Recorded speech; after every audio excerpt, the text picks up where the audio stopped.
¿Qué está pasando? ¿Por qué se reaviva el fuego de la llama de la lucha de poderes, del choque de titanes en lo que tiene que ver con la fortuna y la herencia de la familia, de una de las familias más poderosas del país, la familia Noboa?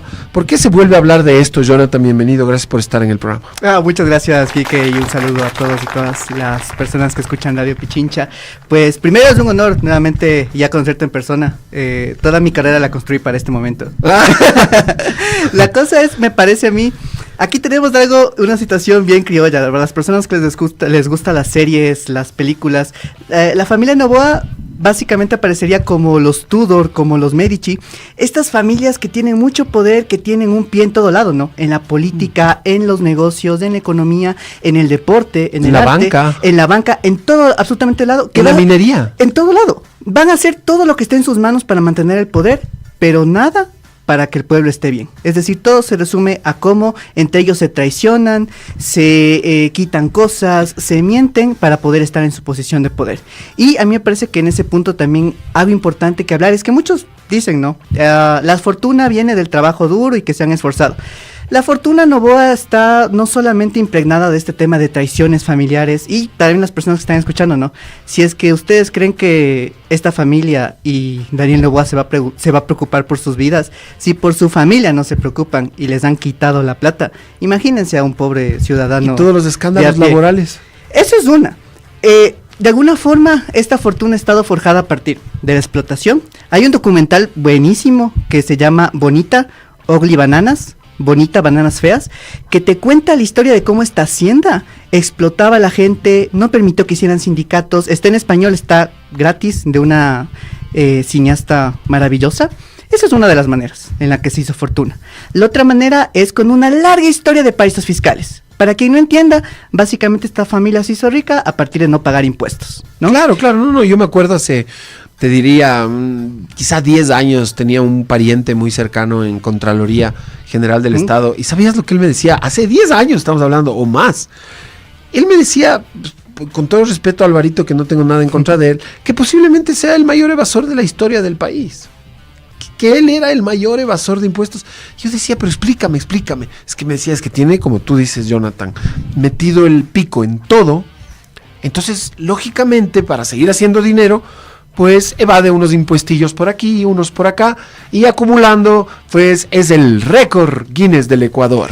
Ese es uno de los hombres más ricos del país, cómo se ha forjado. Si ustedes van a ver el libro Historias de Impuestos en el Ecuador de Juan Paz y Miño, sacan a las personas que más dinero tenían y a las que menos impuestos pagaban. Ahí está Luis Noboa, ¿qué sería? El patriarca de la familia Noboa. Tú dices hace 10 años, pero nosotros en la empresa industrial molinera, ¿sí?, encontramos un offshore del año 93.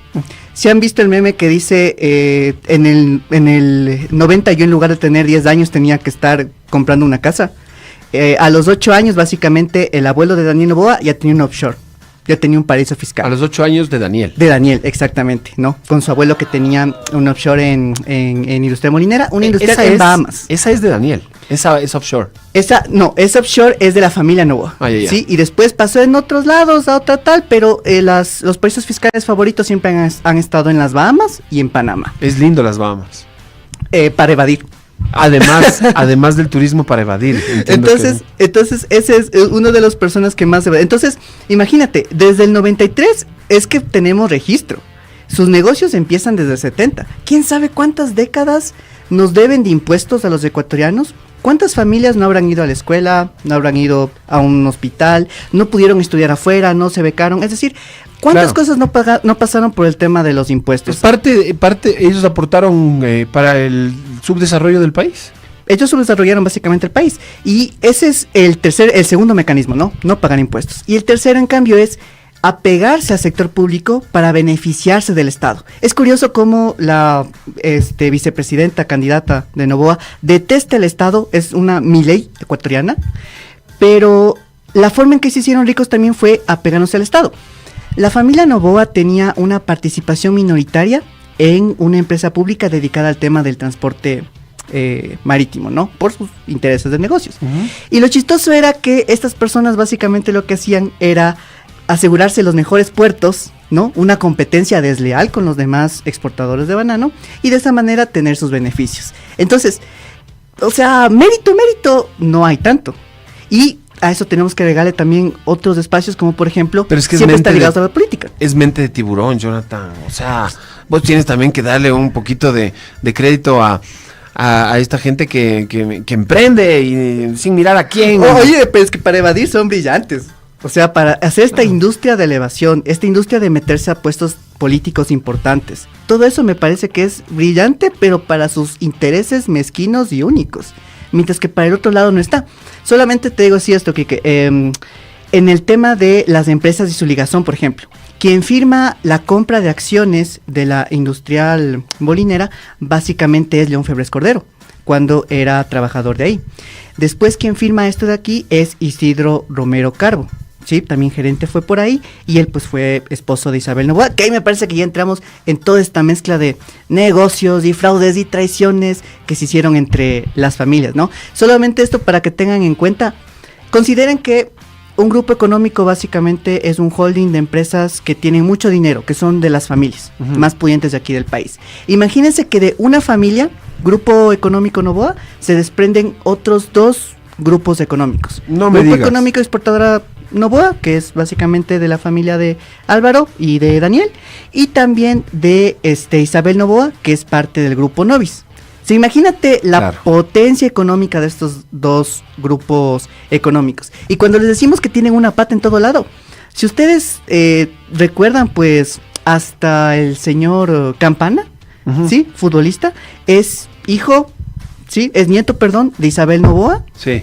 Ya, aparte es nieto de Isidro Romero Carbo. Si muchos no saben, pues el estadio de Barcelona se llamaba así. Se llamaba así. Sí. Entonces, tienen esta situación ahí. Y aparte, él es hijo de Javier Campana, que pues fue ministro, de Pablo Campana, perdón, que fue ministro también en el gobierno de Moreno. Sí, correcto. Partido del hermano, ¿sí? Que ahora está auspiciando a Daniel Noboa. Entonces, miren toda esta mezclazón ahí de todo este conjunto de personas, pues que buscan tener el poder a cualquier costo.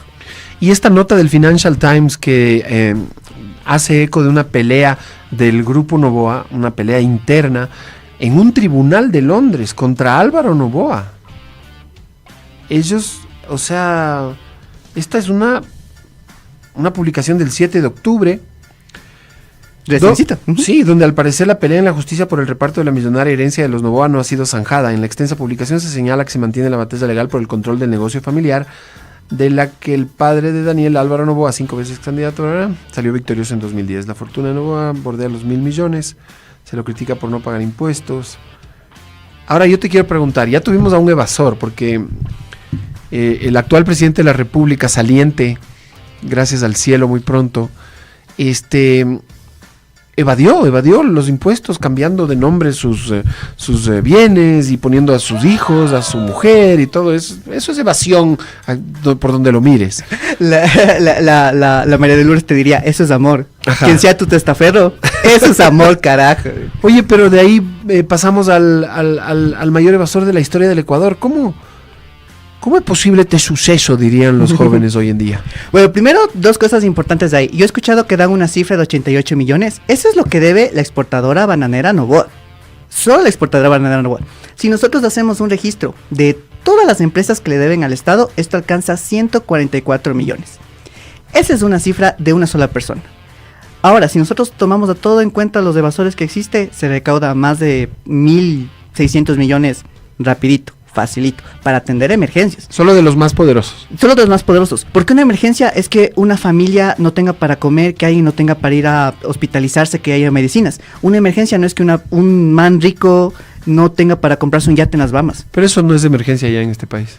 Lastimosamente. Entonces, nosotros ahí tenemos esta disputa familiar. Que esta noticia del Financial Times me parece interesante que salta, porque en este momento... Y justo en la elección foco. le quieren perjudicar a Noboa. Justo sacan una semana antes. Y entonces yo dije, como buen investigador, yo voy a ver esta cosa cuánto tiene. Y encontré notas del año 2003, del año 2002. Es decir, esta situación se remonta a muchos años antes, desde que se quieren repartir el tema de las herencias, ¿no? Acumular por acumular. Entonces nosotros tenemos ahí básicamente como en esta posición, ¿no? Entre hermanos, se comenzaron a disputar el tema de las herencias. Y hay unas noticias, uno quisiera que nuestras personas ricas como son tan brillantes y tienen tanto mérito, aparezcan en estas revistas económicas importantes, ¿no? Pero lastimosamente uno ve la familia Noboa aparece en las revistas económicas más importantes por fraudes con otras empresas y por estas disputas legales. No es como que le hacen una portada de Forbes, no, es que el millonario ecuatoriano que más empleos, que más empresas abrió, que más... Uy, no, normalmente es protagonista por otras cosas. El que más cosas. Metió tecnología, es protagonista por esta situación. Exacto. Aunque hay que tener cuidado porque hay una nota de Forbes Internacional, que lo maneja muy bien. El tema de cómo fue todo el hilo, que es una nota también muy fuerte, tiene palabras hacia la familia también muy fuertes a considerar y por eso es importante que la lean. Así que yo lo voy a postear para que la tengan ahí presente. Dale, me mandas. Ya, chévere. Entonces esa es una donde te muestra toda el tema de la historia, de cómo fue el suceso de toda esta situación compleja de la posición de la familia Noboa, ¿cierto? Y de Álvaro para hacerse de la fortuna. Entonces te cuenta pues cómo a los demás hijos les dejó básicamente 150 millones en acciones, a él le dejan 7.5 millones porque él ya, y aquí utiliza esta palabra, la dice la nota, él especuló de manera inmobiliaria, por lo cual él ya se hizo rico previamente, pero él quería el negocio de los bananos. Y de ahí todo. Cuando dices él, te refieres a Daniel. Me refiero a Álvaro, como él se hizo de la fortuna familiar, digámoslo así. Y después ahí nosotros vemos el desglose. Mira toda esta nota, antes de que se me pase también, buscando esta información, ahí encontré que él también tenía una nota en el New York Times, en el que básicamente decía, Álvaro Noboa enfrenta otro juicio, un lado internacional, porque básicamente estafó y defraudó a una empresa japonesa de transporte marítimo también. Entonces ahí tenemos otra portada y a lo más estilo, dice la nota, de Atrápame si puedes, le decía a los de la empresa, tienen que entregarme esta nota, esta acusación judicial en mis manos, en Ecuador y en persona. Si no, no vale. Y él en la foto diciéndome, no me van a atrapar, soy intocable. Claro. Esta es la segunda. Y la otra nota, en cambio, te va contando pues como básicamente mediante ciertas artimañas terminó quitándole la participación a las hermanas. A las hermanas. Y esto devino en una situación súper compleja en el que al final se dice que el juicio se resolvió en Londres, aparte no se pudo resolver acá por el tema de conflictos de intereses, con una empresa también media sospechosona. Esto es lo chistoso. El tema es por las disputas de una compañía que está en Estados Unidos, pero que administra los negocios en el Ecuador. Hay uno dice, ¿por qué a Daniel Noboa le preocupa tanto el tema del impuesto a la salida de divisas? No, es que quiere quitarlo. Y él dice, es que le estorba. Él dice, es que no, es que esto perjudica, él le perjudica a él, ya que ha sacado más de $1 millón, al menos desde 2016, pero no paga impuesto a la renta. Qué lío, Jonathan, gracias por venir. Oye, la próxima conversamos más largo de este mismo tema. Claro, es que a mí me dijeron que era a las 11 el bloque y de ahí ya me metieron. Entonces, ¿En serio? Yo pensé que te habían dicho a las 10:30. Esto es falla de mi productora, en todo caso. Voy a tener que, mira, aquí me dice, confirmado, Jonathan, mañana 10:30. Claro, y a las 10:30 me dijeron, no, tranquilo, sales a las 11. Entonces yo me fui, me tomé un café, leí la nota de Noboa, me calmé, me tranquilicé, para no indignarme un poco más de lo que yo estaba. Y de ahí ya nuevamente llegué. Pero sí. O sea, ¿de qué se pelean? Para cerrar, solo dame el titular y ya nos vamos ahorita al microinformativo. Solo dime, ¿de qué están peleando ahorita? ¿Por qué están peleando después de tantos años? Se dijo que por la participación se iban a pagar millones de dólares que no han sido pagados de parte de la familia Noboa, Álvaro Noboa, a los demás familiares. Esto es lo que produce esta nueva, que salte nuevamente a la situación. Me parece que la familia, un poco desesperada, tratando de recuperar lo que es lo suyo, y nuevamente tratando de este momento aprovecharlo de manera coyuntural. No para afectar a Noboa, no para afectar la candidatura, para decir lo que está pasando. Hay una deuda que tiene que ser pagada entre familias. Y esto no está siendo así. O sea, imagínense. ¿Y a quién le debe? ¿A quién le debe Álvaro? Le debe a las hermanas y por ahí aparece el primo también. Isabel no es parte del reclamo. Isabel testificó a favor del hermano, pero pues algo ha de haber testificado, pues, o claro, también la señora así. Pero algo que yo también quisiera destacar es que también si uno ve en las distintas filtraciones de documentos de paraísos fiscales, Isabelita Noboa también aparece. Debe tener. Igual que Lazo, así son los tener cualquier cantidad de eso. Bueno, votemos Eso por como evasores con empresas offshore en el exterior que ni siquiera dejan su dinero aquí para que se desarrolle el país, sino que enriquecen a bancos en Suiza y a otros territorios, no el nuestro. Jonathan, te invito otro día. Buenas.